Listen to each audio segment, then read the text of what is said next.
Tu vas nous dire à quelle occasion c'était, qui c'était et quels sont tes rapports avec ces personnes. Skentich, première image. Bon, il y a qui? On a Olo Pacha à droite. Qui est au milieu d'abord à côté Ivoirien. Non, tu es trop fort. de toi? Qui est au milieu En vert, là. Majesté DJ. Ouais. DJ Majesté. Ouais. Et au-dessus? DJ Moses, petit bébé, tout. Moses Petit Bébéto. Et à droite? Olo Pacha. Isaac Pakit. Olo Pacha. C'était à quelle occasion ça? Ça, c'était lors d'un soir dans la cabine de DJ à Marco Rigaz. Ouais. Ouais. DJ Moses Bébéto, très grand DJ aussi. Très grand DJ à qui je fais big up, Moses Bébéto. Ça, c'est à quelle année ça? 2004. Wow. 2004-2005. Ils sont tous DJ? Oui, Moses c'est DJ Majesté, et puis Majesté qui est bon. Olo Pacha, lui, MC. il vend.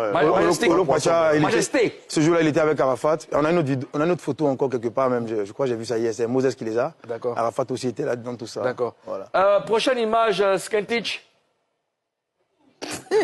Bon, en train de m'asseoir. Non, les gars, comprenez, ça fait 20 ans. Ça, c'était. Ça, c'était quand? Et à quelle occasion? Et la position en dit long. Champion, Et c'était où? c'était la grippe aviaire, champion. Ouais. C'était où ça? C'était C'est pas pas moi, c'est bien, pas il va voir miroir derrière. C'était lors d'un showcase. Ouais, quand tu la boulette, c'est comme ça, il va. Applaudissez-vous. Ok. Prochaine image. Alors, il y a qui sur la photo? À droite, on a Sheki le Noble. Sheki le Noble.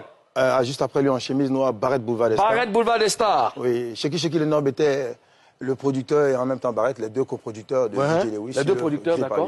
Et après? Et on a Léandre Kofi, voilà, journaliste de l'époque. Yeah. Et puis, à la fin? On a Sam. Sam. Oui, D'accord. Et c'était à quelle occasion? lors de ma décoration. Tu as été décoré. Ouais, Où ça? au rang de chevalier de l'ordre et du mérite par le ministre de l'Agriculture à l'époque. Le ministre de l'Agriculture à l'époque. Bravo. Bravo. Bravo. Bravo. C'est une autre distinction que j'ai eu à avoir de la part des autorités de l'époque. De l'époque, Pour d'accord. l'action, Ouais. qui, dit-on auparavant, qui avait été critiquée. On ne décore pas que ceux qui a été Ça, critiqués. c'est après grippe aviaire. Après, en fait. Ouais. Dernière Après, photo, Skentich. Mokobe. Ça, c'était qui? Et quand? Pourquoi? Mokobe, c'est celui-là qui me fait fouler la France pour la première fois, jusqu'aujourd'hui. C'était lors d'une virée à Paris. J'étais allé lui rendre visite en 2014-15. Et on a parlé de plein de choses. Ouais. Non, ça c'était en 2022. 2022, ouais. 2022. Ouais, 2022. Avec Mokobe. Mokobe. D'accord. Tu as eu à collaborer aussi avec Mokobe. Hein? Oui, à l'époque, Mokobe, c'était la grosse tête de la musique française, avec le groupe 113. D'accord. Mokobe, c'est ce que c'est aujourd'hui les Gazo, vous voyez, la nouvelle génération de chanteurs français. Et cet artiste-là m'a beaucoup particulièrement aimé. Mais l'histoire était dingue. Je vous explique la petite histoire. Mokobe découvre que dans les déclarations des œuvres que lui et moi, où j'ai posé, parce que il a fait un featuring avec 113 et Mola, vous comprenez? Et donc, quand Mokobe vient à Abidjan, il a entendu la voix d'un gars, mais il ne sait pas c'est qui. Quand il arrive vers Magori Gazoal, il me voit animé. Le gars, il est sidéré, il est étonné. Et tout de suite, il me prend, il me dit, Lewis, non, mais vraiment, je suis désolé. Écoute, je vais me racheter. Voilà, nanani. Il m'explique beaucoup de choses qui se cachaient derrière notre collaboration, d'où ma voix était sur la chanson en question dont je parle. C'est le groupe 113 Décalé Wolof. Un très gros titre à l'époque qui nous a permis d'avoir un disque d'or. C'était 113 Mola et puis DJ Lewis. Après encore, on a fait une autre collaboration sur son album. Il m'a donné cette belle opportunité d'avoir le plus gros contrat à l'époque avec Universal, dont je vous demande d'applaudir Mokobe là au passage. Mokobe. Le son était... Oui, C'était bien. oui. Donc, c'était un très bon ami à moi. Il m'a permis d'avoir de gros contrats. On a fait de belles tournées. C'est quelqu'un de très gentil, très humble aussi. Hein, très humble, Mokobe. D'accord, Voilà. on y va. Mimi? Est-ce qu'aujourd'hui, là, tu es satisfait de ce que tu as réalisé? Non. Pourquoi?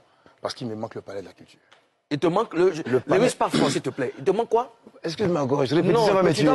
dois parler en haute et intelligible voix. Il te manque quoi? Il me manque le palais de la culture. Il te manque quoi? Le palais de la culture. Le palais de la culture. Le palais de la culture. Est-ce que tu comprends ça? Est-ce que tous ces visages qu'on a vus, ces personnes qui ont participé à ta carrière, est-ce que tu les as invités à ce concert-là? Effectivement, c'est obligatoire. Hein? c'est un palais de la culture, c'est pas un palais de la culture bizarre. Il y a la première 20 ans personne, de carrière. c'est 20 ans de carrière, il y a eu beaucoup de collaborations, à commencer par le Mola, qui est celui-là même qui m'a donné la chance. Parce que, comme on l'a cité au départ, mon premier featuring, ma première fois de rentrer dans un studio d'enregistrement, c'est avec le Mola. Les gars, applaudissez pour lui, s'il vous plaît. Ouais. Donc, à propos de Mola, j'ai vu sur les réseaux sociaux qu'il a acheté des tickets pour 2 millions et que Abou Nidal a acheté des tickets pour 500 000. Ouais. Tu confirmes? Je confirme, ouais. Ok. Mola, j'ai dit à ma femme, tu sais, le jour que je serai plus ce monde, tu verras des visages, d'accord, qui viendront te saluer. Laisse-moi te prouver et te montrer, là, maintenant, ceux, tu vois, qui sont prêts pour moi. Et je pense que parmi ces personnes-là, je ne peux pas continuer, je ne pourrai jamais finir de dire merci à ces personnes, à commencer par le Mola, Abou Nidal,